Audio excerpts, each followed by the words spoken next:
It is the end of August when Will Spencer cheerfully enters his childhood home. Hoping to be welcomed by his parents, he tramps around the building, screaming their names, but to his frustration, he realizes very quickly that they are gone. A family RV called the Leisure Seeker has also disappeared. And so, no complicated deduction is necessary to come up with a reasonable theory as to what happened. As the young man calls his sister, John and Ella Spencer are driving south. Even at first glance, they are quite an interesting duo. Ella is a talkative, very social individual, cheerfully and energetically sharing her mind with strangers, while John is the opposite of her in this regard. They have one thing in common. However, they both love traveling. That morning, after filling the Leisure Seeker with gas, John feels a sudden appetite for a burger, and the couple stops by a restaurant. After one more comical demonstration of their contrasting personalities, Ella goes to call their children.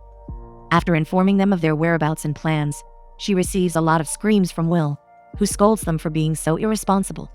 Soon, Jean will be on the other side of the line as well. As the conversation becomes a little more constructive, we get to learn a little more about the situation. The siblings' rage seems to be due to the fact that John, their father, is having some serious health problems. As the doctors have been saying, he should stay put in his condition. This impromptu trip of theirs might prove fatal to him. Ella listens to this and calmly denies that something bad can possibly come out of this vacation. She advises her children not to worry about anything and hands over the phone. Once she comes back to the table, she finds her husband speaking with a waitress about Hemingway and the beauty of American literature. As it turns out, he can be social if he is allowed to talk about things that he loves. A few minutes go by, and as Will tries to anxiously devise a plan that will make his parents turn around, the peaceful duo chats in their RV. By the sounds of Janis Joplin on the radio, they converse about seemingly ordinary stuff. Time seems to have served their relationship very well. On the brink of the end of their lives, the two are heading toward new adventures. Arriving at a delightful camping area in the next scene, Ella does something unusual. For unknown reasons, she tapes up the floor in front of the Leisure Seeker. Very soon, after meeting with other campers, Ella spills everything about her family, and we get to learn a little more about their travel plans. Since John loves Hemingway so much, the two seem to be headed toward his house in Key West. John seems to have always wanted to go there, but with kids, it was always impossible. This is all delightful. The road in front of them, as Ella puts it, is shiny and spotless, but soon we get to see the first stain on it. Suddenly, when John comes out of the RV to stretch his legs, he asks where they are, as if he has just woken up from a deep sleep. Ella is forced to remind him of their plans. She is forced to listen to him and demand a cup of tea like an arrogant child as well. As it seems, Ella is quite used to it. That night, after putting John to bed, she fell into a state of immeasurable pain. Only after taking some strong painkillers does she manages to draw a peaceful breath. The next morning, we get a better picture of John's condition and realize that the man's memory is slowly fading. He remembers everything from his past perfectly well. He knows Hemingway's biography perfectly well, but he fails to recall what he did yesterday. Ella seems to be struggling to get used to that. In the next scene, as the couple visits a historic village, they run into John's old student, Jenny. When this girl calls John from a distance, Ella tenses up, thinking that John will surely fail to remember this person. But surprising to her, John recalls her extremely well. And so, after the delightful meeting, Ella gets even more confused about John's condition. This confusion of hers is even more understandable in light of the events that follow. As the trip continues, John fails to remember how old their kids are. As Ella becomes suddenly frustrated, a strong pain is painted on John's face too. This memory loss must be the most troubling for him. To make it up to him, Ella quickly apologizes and tells him a little secret. As it turns out, she had a surprise for him that night. As time passes and the sun sets, Ella brings out a projector and shows him a collage of their history. The photos of their children taken during countless travels come one by one on the screen. During this delightful night, John rebuilds the ties that connect him with his past, and thus goes to sleep as calm and fulfilled as is humanly possible. The next morning, after an uncomfortable but already normalized incident in bed, the couple exercised outside and got back on the road. Slicing through eye-catching landscapes with the Leisure Seeker, they make another stop at a quiet place. Speaking of silence, it has never bothered the couple. As Ella points out, the quiet gaps between conversations have never been uncomfortable for her. Even to this day, the couple can just sit around together, say nothing, and still connect on a deep level. Suddenly, in contrast with this delightful attitude on the table, John starts speaking about Dan, Ella's first boyfriend. thinking that Ella is secretly still in love with him. He remembers an episode from 15 years ago when she asked something about the man. Ella tries to assure him that it is nothing, but the man storms out of the table, making a commotion in the area. When a waitress comes by, Ella explains to her that Dan dumped her 50 years ago, and that after meeting John, his image left her brain forever. In the next scene, when the couple makes another stop to fill up the gas tank, Ella calls Will once more. She has no intention of having any kind of conversation about getting back in town. The reason she is calling right now is because last night, she took a picture of him with another man. Will seemed quite happy in that picture, and Ella is now wondering whether there was something more than friendship between them. Naturally, this isn't the best time to talk about this, but she wants to know if her son is happy. As we can clearly see, Will is the opposite of happy. He, however, would feel even worse if he knew it was going to happen in a minute. Very soon, John drives off with the leisure seeker alone. He must have forgotten about his wife and is now calmly cruising along the road, heading south. Reactively, Ella dashes outside, screaming at John, but there is no way the man can hear her. Who can hear her, however, are two bikers parked just outside the store. It looks extremely dangerous, but thanks to one of them, she manages to return to her husband. It is quite comical to see them reunite. The memory of this incident quickly fades away from John's mind. The adventures of the morning, however, aren't over yet. Very soon, John tries to open a soda bottle for Ella and ends up doing a dangerous maneuver on the road. Unfortunately, the police car is parked nearby when this happens, so the couple is forced to encounter a dangerous situation. While looking for John's driver's license, Ella opens a top drawer and, just for a glimpse of a second, reveals a gun hidden in there. Fortunately, even though at any minute we expect something terrible to happen, the police officer leaves them peacefully with a kind warning and drives away. That night, after quite an emotional photo presentation, Ella is woken up by John with a very unusual request. He is asking where Ella is. The woman is speechless at first. Realizing that John's condition is clearly going backwards really quickly, she tells him that she's Ella. But the old man starts stressing that the person he is talking about is a young, 22-year-old attractive woman. Perhaps his memory started fading exactly when Ella was 22. Not knowing how to handle this situation, the old woman flees from it. The moment becomes increasingly emotional as John follows her outside and listens as she demands her husband back. Seeing the confusion in John's eyes, however, she quickly realizes that she shouldn't be mad at him. The couple shares one desperation, and they will have to face it together. The next morning, Ella wakes up to some sudden news. Looking around the leisure seeker, she sees no trace of John. Thinking that he must have wandered off alone and might already be terribly hurt, she seeks help within the camp and finally manages to find him on the beach. John is careless and peaceful when Ella comes up to him from behind. Emotionally, she embraces him in tears, but the old man fails to understand the reason behind her sadness and frustration. Ella tells him never to get separated from her, but understanding that there is no use in trying, he orders whiskey. The couple gets back on the road again then.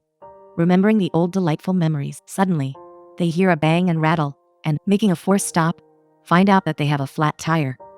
The man is too old to stay out in the sun to replace it, so Ella calls AAA for help.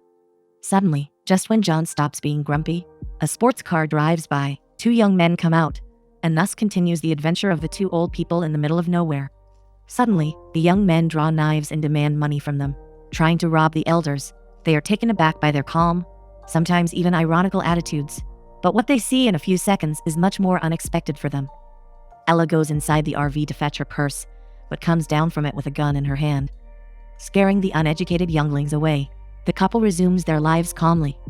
In the next scene, while their tire is being replaced, the old couple receives a call from Jane. The girl is walking down the campus of a university where she teaches, anxious to find out where her parents are. Ella knows she can't say anything to make her feel better, so knowing what would calm her down, she passes the phone to John. The old man handles the call perfectly. He calls Jane Pumpkin and points out just how proud he is of her for achieving so much at the university. Jane quickly becomes emotional. She no longer wants to know their whereabouts anymore. She just wants them to come back safely whenever they do. The call ends up being emotional for all.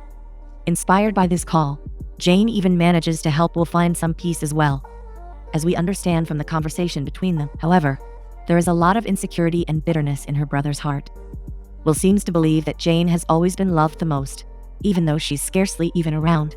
Getting back to the old couple again, we seem to make one more forceful stop in the next scene. This time, they encounter a demonstration on the road, Suddenly, John feels an urge to get out and join it.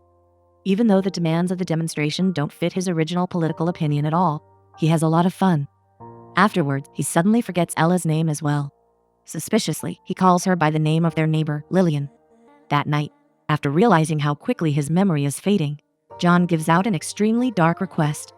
When it will be necessary to put him in a special facility, he wants Ella to give him a gun instead. Ella, who doesn't even want to think about it, decides to just brush off this request with a joke, and thanks to John's poor memory, she manages to do so quite easily. Suddenly, a chain of messy and comical events takes place. At first, the couple hears a growl coming from the woods. Calmly as usual, Ella goes toward the RV, but unfortunately, she trips on a branch and falls. It is quite funny to see John as he goes to help her clumsily. Eventually, he falls down on her and, rolling over to the ground, falls asleep. Once he's woken up, he is once again assured of just how much Ella is sacrificing in order to take care of him. She is a tough and responsible person, and John appreciates her very much. The next morning, this tough person wakes up to another impossible challenge. This time, John is towering over her with a gun in his hand, demanding that he be brought to Dan. Ella is so fed up. She cannot stress enough that this Daniel person hasn't been in her life for more than 50 years. Realizing, however, in what kind of condition John's mind is in right now, she decides to take on a different path. Looking for the best solution, she promises to take him to Dan. In the next scene, as the couple enters a nursing home, we see John limping on one leg. Gun in his trousers, he struggles his way through corridors. Thankfully, the gun ends up being empty, and Dan ends up being an old, wrinkly African-American who doesn't even remember who Ella is. It is extremely funny to see John's confused and surprised face. Finding himself in this situation, he forgets all about the gun and tries to start a conversation with Dan, but the man doesn't care to communicate with any of them. He just wants to be left alone. Ella, who is hoping for at least a friendly welcome, gets so mad that she wishes the gun wasn't empty. She is sharing this bitterness with John when, finally, the room gets filled with people. Naturally, the old couple is kicked out of the facility politely. After going through such an experience, Ella is a little mad at both her husband and Dan, but this anger is quickly brushed off. For what it's worth, it was quite an interesting experience. Driving toward the south again, the couple decides that they have earned the right to sleep in a normal bed that night. The hotel room they check into in the next scene is almost as large as their house, but it is much more comfortable. Surprised and happy that they are going to spend a night in such a place, they put on some music and dance. This is definitely one of the high points of their adventure. After this delightful night, Ella wakes up and hears John recite one of his favorite lines in literature. Eavesdropping him quietly, a wide and genuine smile stretches over her face. These words written by Hemingway seem to be deeply stored in the old man's core memory. This is perhaps the part of his memory that is most secure in this moment. But in the next scene, we learn that, unfortunately, this part of his mind has also begun to dissolve. In the conversation with a waitress, he tries to recite one of the paragraphs from Old Man and the Sea, but to his frustration, fails to remember it. Once the couple gets back on the road again, we notice some negative changes in Ella as well. She seems to be extremely exhausted, almost hollowed out. Weakly, she requests to find the nearest campsite. She is in this state when she finds something out that puts their trip to an end. And this is how it all happens. Suddenly, John addresses Ella as Lillian again, and the woman, unexpectedly struck by some realization, decides to get to the bottom of this common mistake. Starting to act as if she were truly Lillian, she speaks with John and learns something that hurts her heart.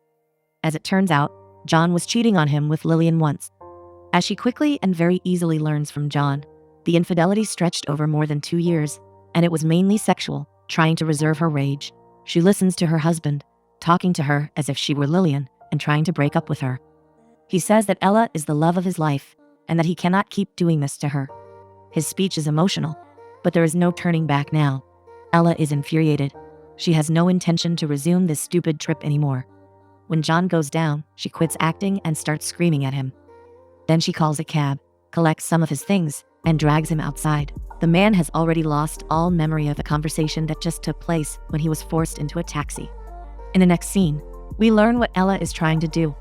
Taking a dramatic step, she leads John into a nursing home and, out of spite, just leaves him there. John is confused and anxious only for a single moment. Very soon, he starts smiling again and initiating a lovely conversation about Hemingway. He tries to become friends with people. Ella, on the other hand, drowns her rage in whiskey in the next scene. Looking at the pictures of the past again, she realizes that her daughter knew about this as well. Very soon, furious that her life was nothing but a lie, she calls Jane, scolding her for keeping this secret from her. Screaming her heart off, Ella refuses to answer Jane's anxious questions about John's whereabouts too, and finally hangs up the phone in bitter tears. In the next scene, once the storm is over, Ella returns to the nursing home. Finding her husband in another inmate's room, she sits in front of him and, as everybody listens, tells her about a memory that is very important to her. She speaks of one scolding hot day in summer when John came back home and helped her with some daily tasks. Somehow, intuitively, Ella seems to have understood then that something was wrong, that her husband has just returned to her, and she managed to forgive him then. Now, sitting in front of him in this dump of a place, she feels responsible enough to forgive him again. Taking his hand, she leads him outside. The next morning, once the couple resumed their trip, Ella felt a sudden urge to pull over and take a look around. It is a delightful, sunny shore where clouds are reflected in the sea. John is so struck by the dazzling landscape that he genuinely asks if they are finally in heaven. In the next scene, they finally reach the Hemingway house. Naturally, John is as happy as ever. Being in a wonderful mood, he sees a wedding being held on the meadow in front of the house, and immediately he decides to blend in.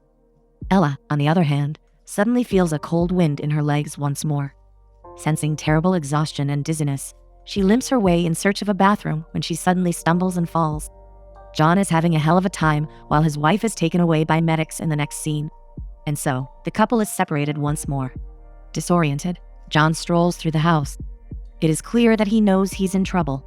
He also seems to understand that he needs somebody, but the poor old man is unable to grasp who it is. Thankfully, he suddenly sees a purse lying around on the floor. Taking it in his hands, he opens it and takes lipstick out of it. The smell of it helps him remember who it is that he's looking for. Very soon, John is taken to a hospital and meets with 3 doctors who inform him about Ella's recent test results. Unfortunately, her situation seems to be extremely grave. The tumor in his brain is spread all around her organs now, and as the doctors point out, it is hard to imagine how she is still alive. When John enters her room, it is already clear from the way he is looking that he has no intention of remaining here. After the warm and lovely reunion, he urges her to get ready. It is not long after that the old couple manages to sneak out of the hospital and return to the Leisure Seeker. That night, Ella realizes that the time has come to take the step she has been planning to take this whole time. Giving John sleeping medicine, she tries to clean him up and notices something unusual with his old body. The two get in bed there to have their last meaningful and intimate contact. Symbolizing that they are one as always, they remain in one position for a few seconds until Ella expresses just how much she loves him. The sleeping medicine starts working then, and John dozes off into sleep. Now that the most important part of Ella's plan is over, she stands up, writes a note to her children, drinks the sleeping medicine, starts the engine, and tears off the tape that she once put on the floor of the Leisure Seeker. What she is trying to do is obvious now. Returning to her love, she puts her head on his shoulder, and together the couple slides into eternity. This is their happy ending.